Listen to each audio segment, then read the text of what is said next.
Super. Ma première question, c'est comment allez-vous? Très bien, très bien. Moi, je suis content parce que je prépare mon nouvelle étape à Paris. Je vais devenir parisien, ça me motive parce que bon, après mon expérience, mon séjour ici en France, c'était tellement riche les années 90. Je venais souvent, mais je venais 5-6 fois par an, mais jamais pour y habiter. Donc, et quand j'étais en 90, moi j'habitais dans la banlieue, dans les Yvelines, près de centre d'entraînement. Donc ça va être la première fois que je suis motivé comme si c'était la première fois que je vais habiter à Paris, même si je me sens parisien. Mais c'est toujours différent quand on y habite et d'avoir le boulanger à côté, des amis, une ambiance. Et je suis très motivé de cette nouvelle étape. Une vie de sportif se fait de plusieurs étapes et j'ai essayé d'enrichir la mienne à chaque fois. Justement, vous revenez régulièrement à Paris, vous parliez des années 90. Comment vous voyez de l'extérieur un petit peu l'évolution de la société française aujourd'hui, ce qu'elle devient en 2020 par rapport à ce que vous avez connu dans les années 90? Bon, je vais voir plus clairement dans quelques mois ou dans un an, sûrement, parce que je crois que quand on est dedans, c'est différent. Je crois qu'il y a plus une chose, quand je suis arrivé, qu'on voit que la différence, bien sûr, c'est quand je suis arrivé en 90, dans les années 90. Bon, il y avait tout, bien sûr, moi je fais l'histoire, donc toujours j'étais fasciné par l'histoire de la France, j'ai fait mon immersion ici, et je crois qu'on pouvait avoir un peu plus d'autonomie au niveau des nations, des pays. Aujourd'hui, bon, depuis, il est venu l'Europe, et aujourd'hui on voit des mouvements qui existaient à l'époque, mais moins importants, des mouvements qui sont plus globaux dans tout le sens du terme. On a des sociétés, des technologies qui influencent le quotidien de tout le monde. Et ce sont des influences, des sociétés qui ont un impact partout dans le monde au même moment. Donc ça on voit aussi dans la société, dans le travail, le monde du travail. On voit comment ça a changé les dernières années. Et aussi dans le monde, les mouvements politiques, les tendances, aussi, ça se va à droite et à gauche avec beaucoup d'influence de la nouvelle technologie. Donc à l'époque, je crois qu'il y avait une histoire plus indépendante, plus autonome, que j'aimais bien. Bien sûr, il y avait des pros et des contre. Mais aujourd'hui, je crois que parfois, la société française résiste un peu, mais de plus en plus, il faut être ouvert au monde. Vous revenez à Paris pour un but bien précis, reprendre vos études à Sciences Po. Est-ce que vous pouvez nous expliquer pourquoi ce choix, cette démarche? Bon, déjà, c'était un souhait depuis quelques temps. Moi, j'ai voulu, il y a 6 ans à peu près, j'ai voulu revenir aux études à l'université, un peu pour échanger mes idées. Moi, après ma carrière, je me suis beaucoup consacré à Godeletra, l'association, le monde associatif, le mouvement du Brésil, de l'éducation, du sport pour tous. Et à un moment donné, moi, j'ai beaucoup appris dans la pratique. Je sentais que j'avais besoin de revenir, plus de réflexion, avoir plus d'informations, chercher dans différentes sources d'informations. Et quand j'ai essayé, j'ai pas trouvé ce que je voulais. Donc j'ai fait le plus évident, c'est de faire un master de gestion sportive.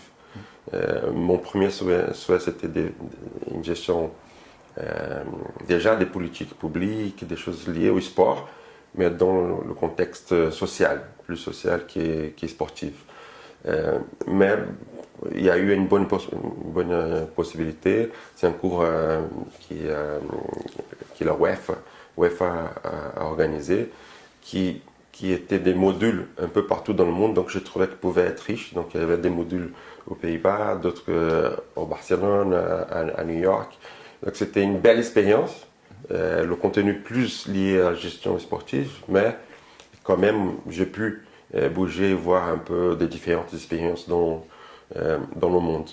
Mais la volonté de revenir dans la sociologie, les sciences humaines, la politique publique aussi, comme l'expérience que j'ai eue avec le monde associatif, ça m'a donné plein d'idées que je veux voir où, jusqu'où ces convictions et ces idées peuvent y aller. Donc là, c'est pour la Sciences Po.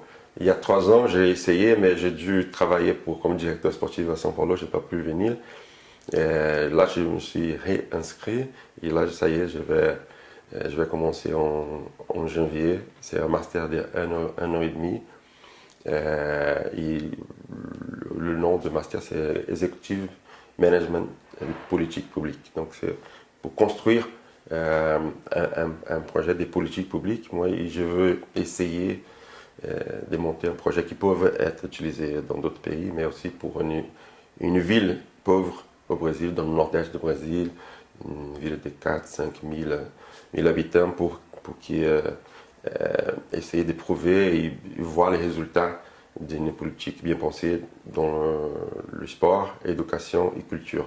Cette intégration de ces trois sujets-là au niveau d'urbanisme aussi, de la santé, de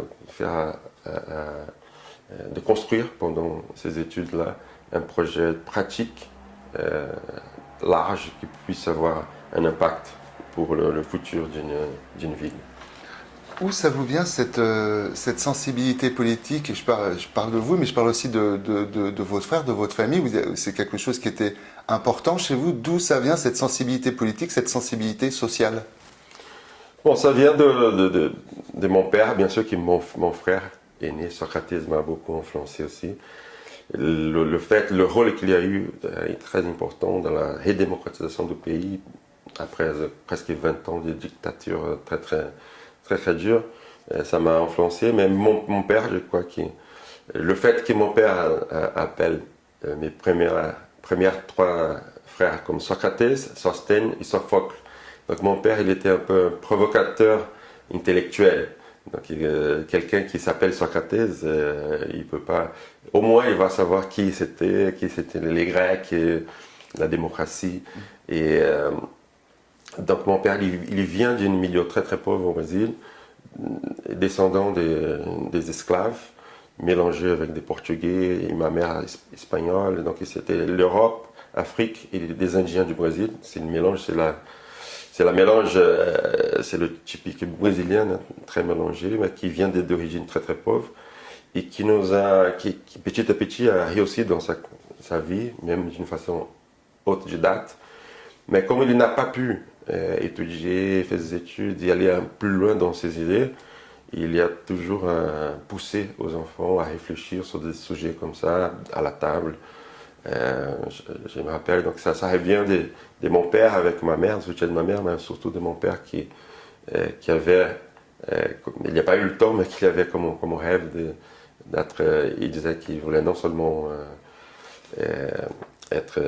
avoir une vie un peu plus active à niveau politique, il n'a pas eu le temps, mais qu'il voulait être un député constitutionnel. Donc il était un passionné pour le droit, des choses comme ça. Donc il nous poussait, et surtout, tous les ans, il faisait en sorte qu'il nous donne des valeurs les opportunités que nous, on avait, qu'il n'a pas eu et que la plupart des Brésiliens n'ont pas, hein, d'avoir une bonne éducation, des opportunités dans la vie. Et donc, cet esprit critique de la société brésilienne, cette injustice sociale qu'on a toujours vécue, il nous a toujours nous ont ouvert les yeux pour ces genres de sujets. Et l'action qu'a eu Socrates dans les années 80 avec les Corinthians, comme vous disiez, l'influence sur le retour de la démocratie, la fin de la dictature, quand on a un frère qui fait ça, est-ce qu'on sent aussi, et que malheureusement il n'est plus là, est-ce qu'on sent qu'on a besoin de perpétuer un petit peu son travail? Est-ce qu'on a besoin d'être un petit peu faire la transmission de ça aux autres et de perpétuer son travail, oui? Oui, tout ce qui est Socrates a participé de ces mouvements, surtout avec ceux qui ont vu aujourd'hui, on voit que rien n'est acquis pour toujours. Il faut être toujours vigilant de plus en plus. Il n'est plus là, malheureusement, mais il est présent. Je crois qu'il y a un héritage qu'il a laissé avec ses copains et avec tout le mouvement qui le Brésil qui a fait bouger l'histoire du pays. Bien sûr que c'est vrai que c'est quelque chose qui, moi, en tant que frère, bien sûr, j'ai toujours l'impression que lui, quand il y a certains sujets, certains passages, des moments, j'ai toujours l'impression de dialoguer avec lui, qu'est-ce qu'il penserait de ces moments, ça m'aide dans ma réflexion. Il est devenu aussi un symbole pour le pays. Donc c'est des droits qu'on a acquis, des droits de la démocratie surtout, de la liberté, de l'expression, liberté d'expression, qui était très cher, toujours cher à lui, et qui sûrement c'est un personnage qu'il faut qu'on se rappelle, qu'il faut valoriser tout ce qu'il a fait pour perpétuer exactement les valeurs qu'il a toujours défendues. Et donc cet héritage-là, l'éducation de tes parents, de ton père, fait qu'à un moment donné, tu penses après ta carrière à créer avec Leonardo Goldelletra. Pourquoi Goldelletra existe et pourquoi tu as voulu avoir cette fondation? Dans quel but? Bon, le but principal, c'est aussi de participer d'une façon plus active d'un mouvement d'un pays plus juste. Le Brésil est très riche en plein de choses, son peuple aussi, mais c'est un des pays les plus injustes au monde. Donc, on avait réussi à devenir une démocratie, c'est déjà un pas, mais assez jeune. Avec la dictature, le monde associatif presque a disparu. Il y avait l'église, il y avait d'autres choses, mais donc c'était toute une reconstruction et j'ai vu qu'il y a plein de choses à faire là-dedans. L'idée c'était de contribuer et aussi, bien sûr, une fois qu'on est dedans, on voit qu'il faut aussi faire en sorte que toutes ces ONG, toutes ces institutions se mettent ensemble aussi pour des causes plus importantes comme l'éducation, la santé, l'habitation, des choses qui donnent la dignité et aussi qu'on puisse imaginer un pays différent dans le futur. Comment tu estimes la situation du Brésil aujourd'hui? Est-ce que dans ton esprit, on est toujours dans un pays démocratique ou qui est juste démocratique en façade? Aujourd'hui, le Brésil, l'injustice sociale continue toujours. Je crois que le fait que ces mouvements aussi global, un peu dangereux vers l'extrême droite, et je crois que le fait que certains secteurs de la société ont été un peu déçus avec la vitesse de cette transformation sociale, a donné l'espace pour que des partis, des personnes, des groupes extrémistes puissent, comme d'autres pays dans le monde, occuper un espace qui était vide. Sûrement, on est toujours une démocratie, mais une démocratie qui est dans une épreuve qui va servir, mais pour qu'on voit et qu'on s'aperçoit avec toutes les difficultés qu'on a aujourd'hui, avec la communication, les fake news, et tout ce qui a autour, de surmonter ces moments délicats de la société et de l'histoire du Brésil. Pour toi, Bolsonaro, c'est un... Oui, Bolsonaro, la première fois que j'ai entendu parler, je disais ça ne serait jamais possible. Je me rappelle 2-3 ans avant les élections, une amie m'a demandé est-ce que je crois qu'il a une. Moi, je ne connaissais pas trop et j'étais allé voir un peu tout ses idées. Ça, comme je me disais, c'est des contre qui poussaient à la violence aux femmes, l'homophobie, le racisme. Je disais, non, c'est jamais possible. Mais qui s'y met parfois dans un package qui peut tromper les gens. C'est ça qui s'est passé.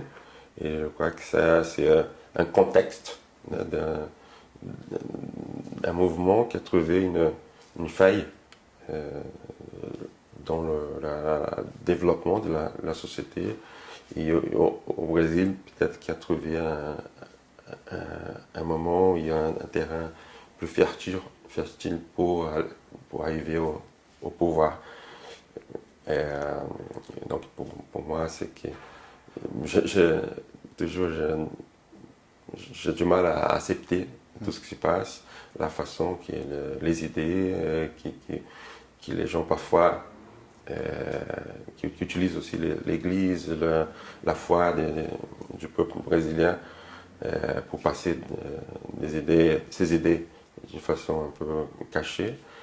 Mais il faut qu'on soit attentif, c'est à nous maintenant, la société brésilienne, de s'immobiliser et montrer que c'est pas en arrière qu'on a donné, ça n'est pas que servir pour qu'on devienne plus forte dans le futur. Est-ce que tout ça, ça te pousse justement à reprendre les études, à redévelopper de nouvelles idées, à peut-être avoir un champ politique qui s'ouvre devant toi? Non, je ne pense pas avoir un rôle politique d'élu directement, mais depuis qu'avec l'association, tout ça, c'est une façon d'exercer la politique. Je sais que moi, je crois que je suis un acteur qui a eu le privilège d'avoir une carrière de succès, de notoriété, de crédibilité. Et je pense déjà me développer, essayer de me développer aussi comme être humain, et après rendre ça d'une façon pratique dans le quotidien. Quand tu vois Neymar qui s'affiche avec Bolsonaro, ça te gêne? Je crois que quand je vois n'importe qui qui puisse défendre quelqu'un avec les valeurs de Bolsonaro, c'est quelque chose qui me gêne bien sûr, mais c'est pas qui à moi. Je crois que c'est une grosse partie du pays qui se rend compte du danger où on est et tous les gars qu'on a depuis que Bolsonaro est au pouvoir. Est-ce que tu penses, oui, pour rester sur Neymar, est-ce que tu penses que Neymar il répond aux attentes qu'on avait par rapport au talent qu'il a? Est-ce que c'est devenu le grand joueur qu'on pense qu'il allait devenir? Neymar, c'est un talent hors de commun depuis toujours. Il y a encore du temps devant lui, il y a une Coupe du Monde et d'autres tournois. On attend toujours qu'il soit le meilleur. Bien sûr qu'il y a d'autres joueurs. il donne du plaisir aux gens. C'est un joueur important pour toutes les équipes qu'il fait partie. Et on va voir hein, jusqu'où il va évoluer, jusqu'où il va arriver. Mais c'est un joueur qui a toujours été de très très haut niveau qui a un talent qu'on a du plaisir à voir, on attend toujours qu'il y ait des bonnes choses hein, qui puissent sortir de son talent. Une chose que j'aime bien aussi chez lui, chez Neymar, c'est qu'il quand, même si lui, il n'est pas dans le meilleur moment de sa carrière, quand il est, ou quand il est très bien, quand il est en confiance, à chaque fois qu'il y a des matchs difficiles, c'est lui, il prend les responsabilités, il essaie de provoquer, il essaie de faire en sorte pour changer le destin d'un match. C'est toujours eu beaucoup de talent et personnalité aussi. Tu les as vu jouer récemment, Messi, Neymar, Mbappé sur le terrain, c'est quand même quelque chose de... c'est incroyable quand même, même pour toi, j'imagine, ça doit être quelque chose d'étonnant et de formidable. Oui, c'est... une fois m'a demandé qu'est-ce que je pensais à l'arrivée de Messi avec Neymar, Mbappé et les autres aussi. Et sur le moment, je n'ai pas eu la réponse, mais la seule chose qu'on peut penser, c'est à un dream team, des talents. Bien sûr que le foot, c'est un sport collectif qu'il faut faire organiser, trouver les automatismes, faire en sorte que l'équipe puisse jouer pour exploiter le meilleur de chacun de ces grands talents. Mais c'est un dream team qui est en route pour s'améliorer comme une équipe collective. Et il y a un joueur brésilien, c'est Marquinhos, qui est le capitaine du PSG, qui est le titulaire de la défense au Brésil. Je voulais savoir comment il était perçu lui au Brésil, parce que finalement il n'a pas vraiment joué là-bas, il a joué très tôt, il est parti à l'AS Rome, puis il est arrivé très tôt au PSG. On le connaît peut-être mal au Brésil, mais pourtant c'est l'un des meilleurs défenseurs du monde et c'est le titulaire de la Seleção. Comment tu le vois, ce joueur? Oui, Marquinhos, je suis très content, c'est très fier. C'est quelqu'un qui aussi qui a su petit à petit gagner son espace, qui a une qualité de jeu incroyable, mais aussi qui est devenu capitaine de PSG avec beaucoup de mérite, de sa façon. Je crois que c'est quelqu'un qui a su aussi construire sa carrière. Il y a beaucoup de respect autour de lui. Et ça me suis très fier de voir un Brésilien qui est parti très tôt du Brésil, qui n'était pas très connu au Brésil, et qui ne fait qu'évoluer, et aussi avec cet esprit de leader très respecté pour ses coéquipiers, pour la presse, pour les supporters, et qui représente ces moments du club. Un mot juste, c'est sur un joueur que je trouve qui te ressemble beaucoup dans le jeu, c'est Paqueta de Lyon. Je trouve qu'il a même un peu morphologie, même type de joueur, peut-être un peu plus défensif, encore qu'il marque beaucoup de buts. Qu'est-ce que tu penses de ce joueur qui est pour moi sous-coté en Europe? Oui, Paqueta, je l'ai suivi depuis qu'il était très jeune à Flamengo. Il a toujours montré beaucoup de qualités, et c'est vrai que je m'identifie avec son jeu aussi.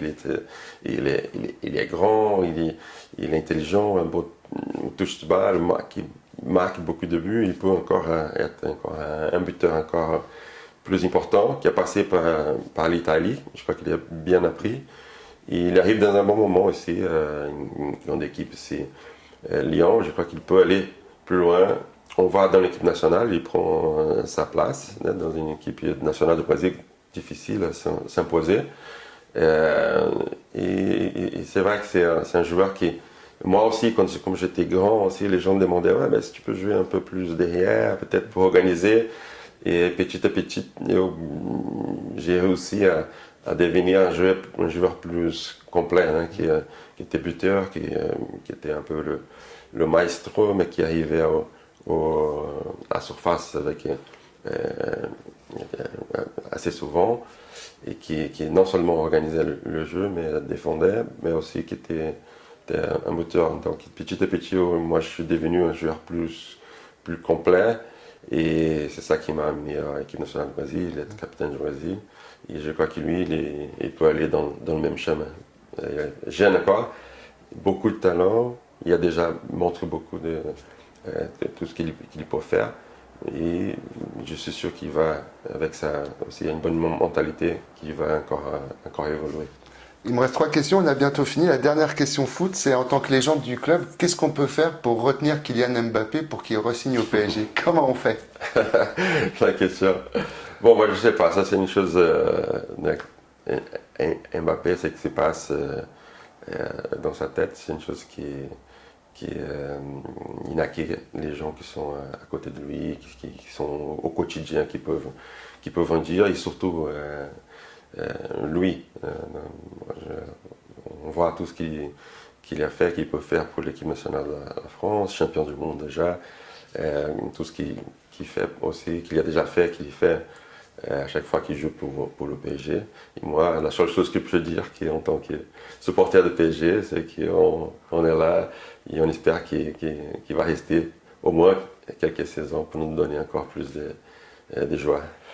Alors, je reviens juste sur le Brésil avant qu'on termine. C'est comment maintenant, on est en 2020, la décennie va arriver, comment tu vois ton pays, ton Brésil, dans les 10-20 prochaines années? Comment tu le vois?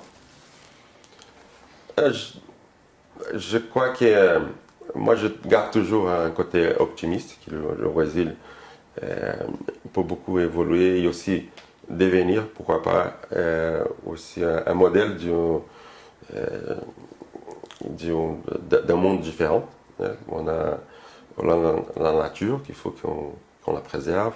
On a une mélange assez importante des races qu'il faut les valoriser. L'esprit brésilien, c'est le résultat des mélanges, de ce mélange, de ces mix, des différentes origines. Et je crois que le monde a besoin de ça, qui des gens qui ont appris à vivre ensemble, comme le Brésil est créatif, il y a plein de potentiel. Donc qui peuvent devenir un exemple des visions et d'entente avec tout ce qu'on a au Brésil. Mais bien sûr qu'on passe un moment compliqué et que c'est un moment où il faut qu'on montre, c'est le moment des prochaines années, qu'on montre le Brésil que les Brésiliens veulent voir dans le futur. Moi, je garde l'espoir et le côté optimiste et que le Brésil puisse devenir ce que tout le monde qui connaît, qui fait le Brésil fait rêver, veut voir de ces pays gigantesques qui peuvent avoir une importance géopolitique beaucoup plus positive qu'on a aujourd'hui. Et quel est l'ennemi principal du Brésil? Quel est l'ennemi principal du Brésil? L'ennemi principal du Brésil, ça a été toujours, ça a à voir avec son histoire. C'est cette injustice sociale, cet écart entre les classes sociales, la majorité qui sont mis à côté des possibilités de développement. Et là, j'espère qu'avec la technologie, avec la prise de conscience aussi, des gens qui vont être au pouvoir et qui s'apercevoir que la grande richesse du Brésil, c'est le pays, mais surtout les gens, les Brésiliens. Merci beaucoup.